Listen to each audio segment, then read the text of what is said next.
Hello friends, आज हम पढ़ेंगे कंज्यूमर्स इक्विलिब्रियम। इक्विलिब्रियम का मतलब क्या होता है? अ स्टेट ऑफ बैलेंस और स्टेबिलिटी, मतलब किसी भी चीज में स्टेबिलिटी होना, सब कुछ, मतलब जिसको हम चेंज नहीं कर सकते। बट इन इकोनॉमिक्स में इक्विलिब्रियम क्या है? It stand for best position, मतलब कोई अच्छी पोजीशन होना, बेस्ट पोजीशन होना। और पोजीशन वो पोजीशन जिसको हम चेंज नहीं करते, a position of no change. It is a state of rest, जो सब कुछ जहाँ पे इक्वल हो, बिल्कुल रेस्ट पोजीशन पे आ जाए। Consumer equilibrium means consumer maximum satisfaction. Equilibrium हमने पढ़ लिया। कंज्यूमर इक्विलिब्रियम क्या है? कंज्यूमर इक्विलिब्रियम मतलब कि कंज्यूमर की मैक्सिमम सेटिस्फेक्शन, जब उसको पूरी सेटिस्फेक्शन मिल जाए उसको कंज्यूमर इक्विलिब्रियम बोलते हैं। कंज्यूमर इक्विलिब्रियम वो सिचुएशन होती है जिसमें in which he spends his given income on purchase of a commodity in such a way that gives him maximum satisfaction and he feels no urge to change.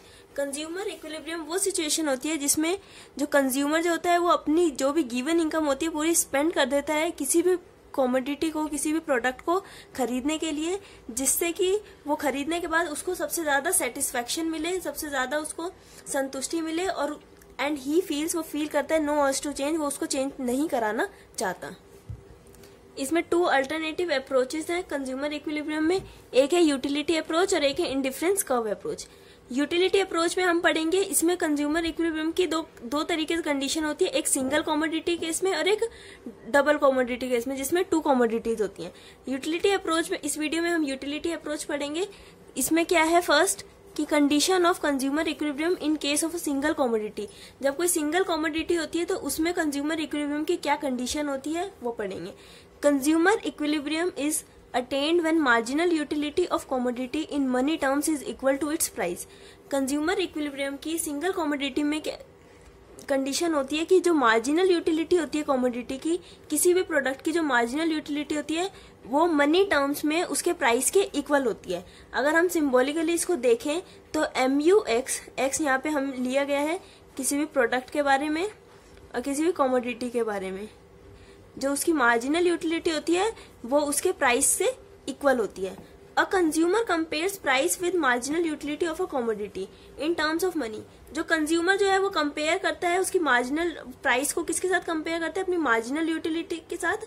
Commodity की जो भी marginal utility होती है, लेकिन उसको किस में compare करता है? मनी की टर्म्स में। Since it is difficult to compare MU of a good expressed in utils with its, ये वो डिफिकल्ट होता है कंपेयर करना, क्योंकि गुड्स की जो मार्जिनल यूटिलिटी होती है वो यूटिल्स में होती है और उसका प्राइस जो होता है वो किस में एक्सप्रेस होता है? वो रुपीज में होता है। तो इसलिए बहुत डिफिकल्ट हो जाता है उसको कंपेयर करना, क्योंकि उसकी जो कॉमोडिटी की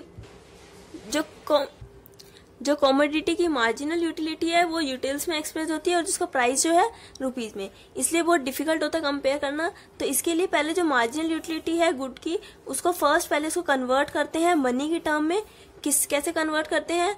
जो मार्जिनल यूटिलिटी होती है गुड की, उसको डिवाइड करके मार्जिनल यूटिलिटी ऑफ अ रूपी के साथ। तो marginal utility of good divided by marginal utility of rupee and then compared. पहले इसको मनी की टर्म में कन्वर्ट करके फिर कंपेयर करते हैं।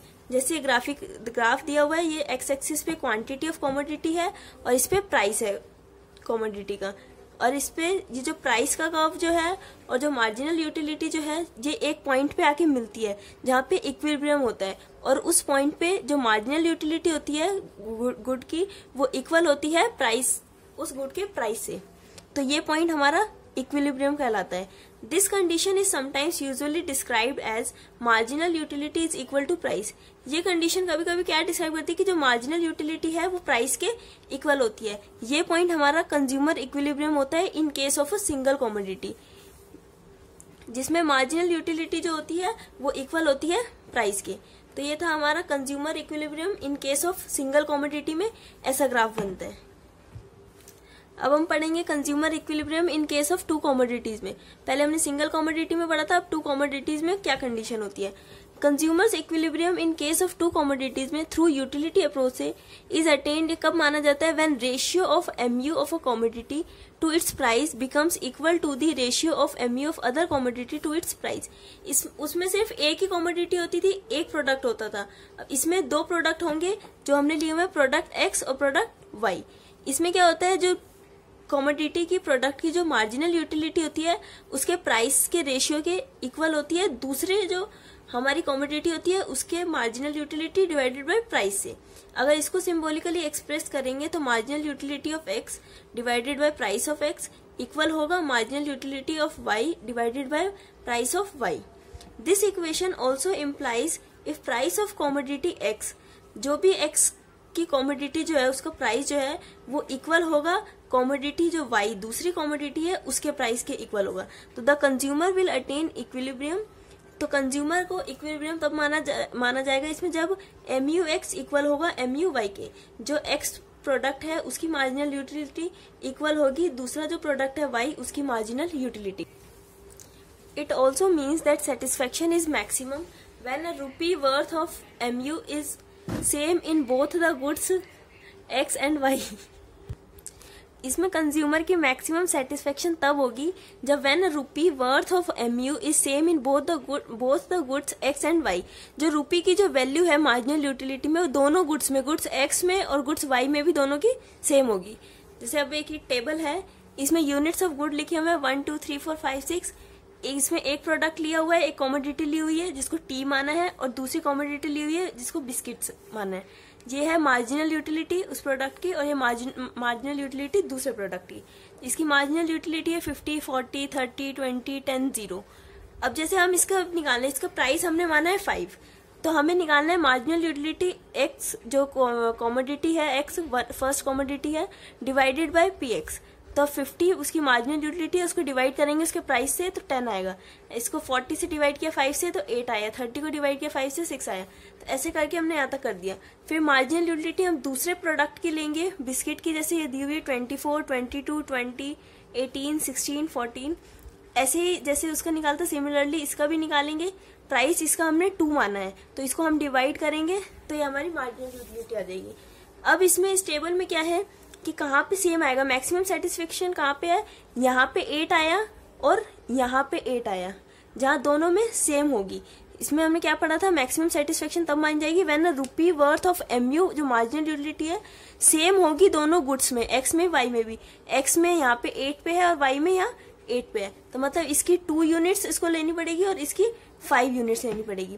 फॉर ऑब्टेनिंग मैक्सिमम सेटिस्फेक्शन के लिए from spending his given income of ₹20 उसको कम से कम 20 रुपीज खर्च करने पड़ेंगे ये 2 यूनिट्स खरीदने के लिए, x की 2 यूनिट्स खरीदने के लिए और y की 10 रुपीज खर्च करने पड़ेंगे क्योंकि 2 यूनिट्स खरीदेगा और प्राइस कितनी है 5, तो 2 × 5 = 10, तो मतलब 10 रुपीज खर्च करने पड़ेंगे।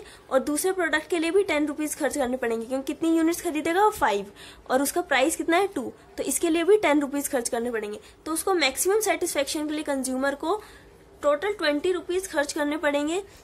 जो एक्स गुड है जो अपने टी माना था जिसको, उसमें 10 रुपीज खर्च करने पड़ेंगे और जो इसको बिस्किट माना था दूसरे गुड को उसमें भी 10 रुपीज खर्च करने पड़ेंगे। उसमें उसको 2 यूनिट्स परचेज करनी पड़ेगी और दूसरे वाले प्रोडक्ट में 5 यूनिट्स परचेज करनी पड़ेगी। अभी हमने पढ़ा था consumer equilibrium through utility approach से। अब हम पढ़ेंगे consumer equilibrium through indifference curve से कैसे होता है। According to indifference curve approach के according a consumer attains equilibrium, consumer equilibrium पे तब पहुंचता है उस पॉइंट पे जहाँ पे budget line is tangent to indifference curve. Tangent क्या होता है कि ये वो लाइन होती है जो किसी भी कर्व पे जो कोई भी कर्व होता है उस पे पर्टिकुलर पॉइंट पे टच करती है। तो कंज्यूमर इक्विलिब्रियम पे तभी पहुंचता है जब बजट लाइन जो है वो टेंजेंट होती है किसी भी इंडिफरेंस कर्व पे। इस पॉइंट पे MRS जो मार्जिनल रेट ऑफ सब्स्टिट्यूशन होता है इक्वल होता है ratio of prices of 2 goods. कोई भी जो 2 गुड्स होते हैं x एंड y उसके रेशियो के इक्वल होता है, जो मार्जिनल रेट ऑफ सब्स्टिट्यूशन है वो इक्वल होता है। It also means slope of indifference curve, ये इंडिफरेंस कर्व का स्लोप होता है जो इक्वल होता है स्लोप ऑफ बजट लाइन के। इंडिफरेंस कर्व अप्रोच में 2 कंडीशंस होती हैं कंज्यूमर इक्विलिब्रियम की। एक तो budget line should be tangent to the indifference curve, ये इंडिफरेंस कर्व पे जब टेंजेंट होनी चाहिए लाइन। और सेकंड कंडीशन है indifference curve should be convex to the point of origin O, जो ओरिजिन O होता है वो कन्वेक्स होना चाहिए इंडिफरेंस कर्व का। जैसे इसका ग्राफ है, यहाँ पे x एक्सिस पे गुड x और y एक्सिस पे गुड y, ये यहाँ पे ये बजट लाइन जा रही है और इसके बाद इसको मेजर किया है यहाँ पे इंडिफरेंस कर्व पे, इस पॉइंट पे आके टच कर रही है। जो इंडिफरेंस कर्व ये टेंजेंट है, जो इंडिफरेंस कर्व पे एक पर्टिकुलर पॉइंट पे टच कर रही है, तो ये कंज्यूमर इक्विलिब्रियम है। ये पॉइंट जो है ये हमारा कंज्यूमर इक्विलिब्रियम कहलाता है।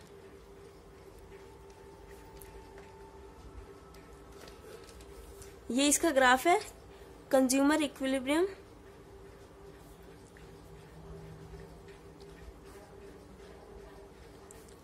Through indifference curve.